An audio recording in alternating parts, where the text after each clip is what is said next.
infrastructure leader Shankar Chandran. I'm here to share with you what are the good qualities of leadership, especially in the area of social responsibility. With my 20 years of experience working for companies like IBM, Hewlett-Packard, and AT&T, I have built skills in learning about the social responsibilities and also executing these in my leadership arena. And it's important for leaders, in every aspect of the field to know about it, because most of it that we're talking about here is about people, right? People and its safety, and it's about environment, and we're also talking about business security from the company standpoint. So we're talking about how we're going to manage these, as part of our social responsibility. So let's start with code of conduct, right? Every corporate that you work for, have a set of rules and regulations drafted by the corporate, and then it's rolled over into different regions based on where the organization is based. So those, these are given different names. In most part, it's called the code of conduct. Right? It pretty much tells individual that you, as an employee of this organization, will have to follow this, and you as an employee of this organization are not going to do this. So like example, let's take an example. One of the examples of code of conduct would be to ensure that you respect every human in the organization. As a leader, the first thing people do is, I'm a leader, and he works for me, I don't care, I want the job done. No, that's not the way a leader should do. The leadership is all about trying to understand the code of conduct and partnering with an individual and ensuring that you create an environment of trust with him based on which the output is automatically extracted from an individual. That's part of code of conduct, right? It also talks about your behavior. You cannot be behaving very differently. You can't take all your how you behave with friends into your corporate environment. So there is a set of rules that you're supposed to follow. So those are the code of conducts, and every time a leader gets into his role, he has to be very clear and familiar with respect to the list of code of conducts. In some companies like in IBM and AT&T, there's a practice that these code of conducts will have to be taken as a training every year. And the ideology behind this is to ensure that people spend time, if they're forgotten because of various aspects of their roles and responsibilities, they spend that 2 hours or 45 minutes of time going through that program so that they get, it's like a revision given to them so that they know, okay, I work for HP and I work for IBM and these are code of conducts and I will better comply by that. So that's the code of conduct. Then we talk about foreign corrupt practice, and that pretty much is the key aspect of every leader, because it's the leader who actually engages the external influential factors. And it is the leader who's representing the organization, and when you are engaging people from outside your corporate environment, people look at you with the name of the company. So it's important you consider the fact that the reputation of the company is vested on your shoulder as a leader. So what we're talking about foreign corrupt practice is about you as a leader trying to engage with business partners, and then you're working with different customers on sales engagements. What are you supposed to do and what you're not supposed to do, right? For example, there is a situation where you go meet a customer and then say, we can do everything for you and we are very good at this, and then followed by, you go back and give a check to him and say, you know what, this is this is $20,000 or 1 lakh rupee. You probably can use this to buy a flight ticket to Alaska. And was that relevant, right? In simple layman's language, you are influencing the decision of the customer. Yeah, so you should not do anything when you're presenting the company which can bring, you put your company's reputation to stake, right? So under the Foreign Corruption Act, you're talking about signing contracts, right? So you're talking about third-party contracts. You go to a consultant who signs contract with you and say, a customer is outsourcing this stuff to you and I'm giving this stuff outsourcing to you. You bill me and they bill, all that's fine. but under the terms and conditions, there can be nothing under the mode called, okay, I pay you outside the box so much. That's treated against the Foreign Corruption Act. Why is this so important? In countries like United States or in Europe, in some countries, at least, if you don't comply by this, you probably are going to be, you have a stake, right? You're going to lose reputation, and then there will be a huge penalty that the government of that country would apply on you, which will run into huge millions of dollars. That's something which you can build as a leader, but reputation, that 100 years or 50 years of reputation, the company is put forward to winning the confidence of the people is at stake. So it's important that people know about Foreign Corruption Act. Sexual harassment, right?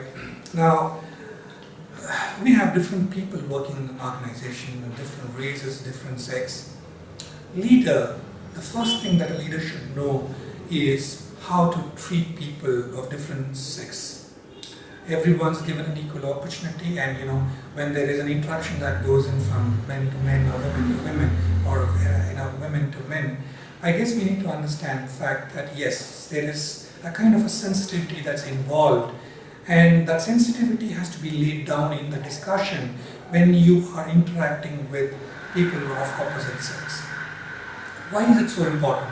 Because if you don't have that consciousness in the discussion, you probably are going to set a wrong expectation in the person who's having a conversation with you. Say, you know what, the leader actually spoke to me like this because I'm a woman. No, I guess that should be probably part of the discussion, right? You have to build confidence in the discussion you're having, stating the discussion is based on me being sex neutral, and I respect you for being a man or a woman, but the context of the discussion was this, and if it were anybody else of any race or any sex, the result would be the same. Now, that's the kind of treatment you're talking about. And then you have various other flexibilities coming in for women, especially during the maternity. These are supposed to be the flexibilities that every region and every corporate offers. And as a leader, one should know how to allow women to execute the right of employment. It's probably a right of employment for her. And as a leader, we need to allow people to use their rights. So sexual harassment is one part of it, right? There's the other side of sexual harassment, right? And so far I spoke about being a very positive leader.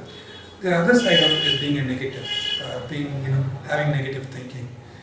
You're walking up, we talk about floor walk, right? Walk and talk. There's a common word that's used. You talk and you look at a lady with who's very sunk up with thought process. The first thing that you should do is stand up and give her the opportunity, lay down the condition for her to ensure that she opens up and talks to you, shares her concerns with you. Now, the blunt way of doing this probably and say, you look very disappointed, and probably you're not going to be productive, and I can leave home. I guess that's not right. And similarly, in a work environment, a lot of people come back and talk about each thing, saying men are more productive than women. I don't think so.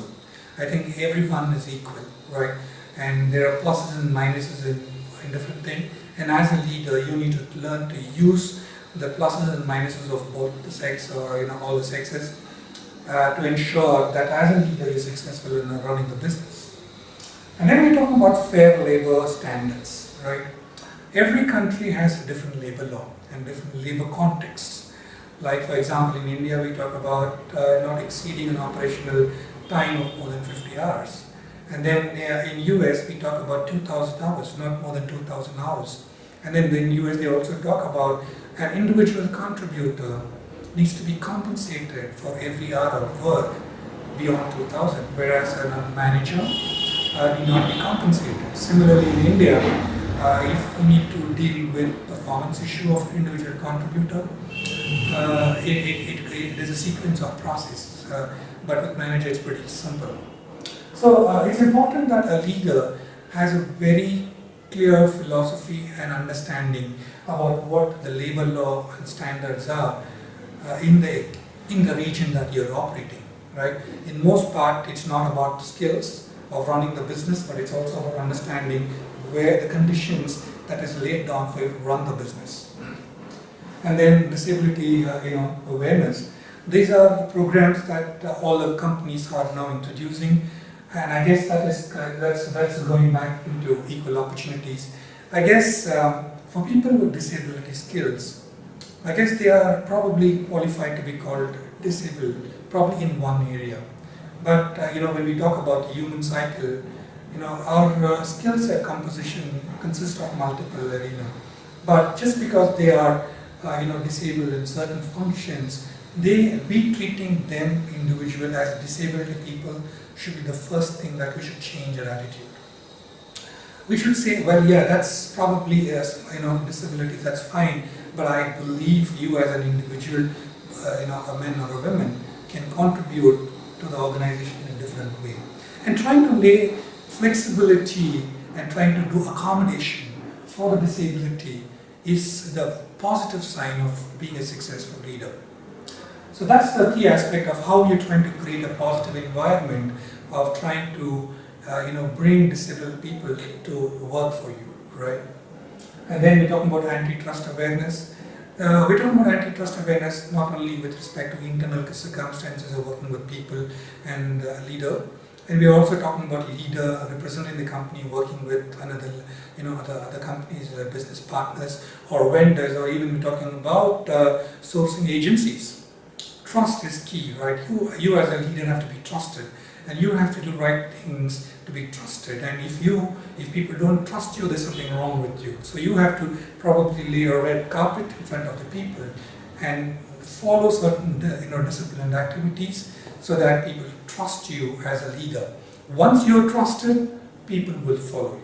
So that's the key aspect of you of a successful leader. Finally, we're coming back to another two interesting things about workplace safety and equal opportunity. Workplace safety, right? And again, so you have some fair labor standard that encompasses part of this. But in principle, we're talking about the offices that has been designed for us to come back and work. How safe and how secure is these offices, to us? For example, you walk into an office. You want to ensure that you walk in, do your job and come back, but you don't want to be taking a turn into an office and you get injured. So you want to ensure that there's little small things that can bring safety to humans are factored in the workplace environment. And then some disciplines about how you educate people when you're lifting up a pen from the floor.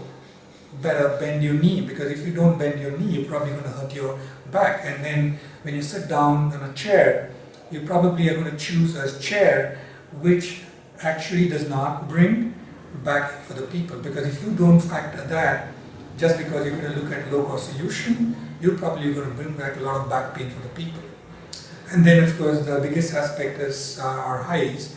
You want to probably, if you were choosing monitors and computers which are anti-glare in nature, so that you don't spoil the eyes of the people. So these are small little things that one as a leader should know in order to take care of the safety of the people. And finally, we're talking about equal opportunity, because we're not talking about just gender. We're talking about different races, right? As a leader here in India, we come from a society of different religion, different caste, and different races. We probably should, as a leader, portray ourselves as a people who are trusted upon as gender, language, caste neutral, right? We need to give equal opportunities for people from different races. The first thing that we should not talk about is where you come from. That's immaterial to us. We as leaders should focus on the skills that they bring to the table, what they can do for us, and what we can do back to them. Religion, caste, everything is beyond the view of the business, and that needs to be kept aside. So that is what we're talking about, equal opportunity. In summary, we're talking about these few programs or the few policies that encompasses key aspects of being a successful leader. If you're not going to be familiar with any of these, you probably wouldn't be prepared to handle situations, right? So in most part today, leaders probably are familiar with few, put a light on the other side and they face challenges. So, in my experience, it's important that I bring these aspects to you so that for people who are seeing the video, you better be prepared to handle this, these areas so that you can succeed as a leader when you become a leader tomorrow. Thank you for being with me, and this is any feedback, kindly share that with me. Thank you.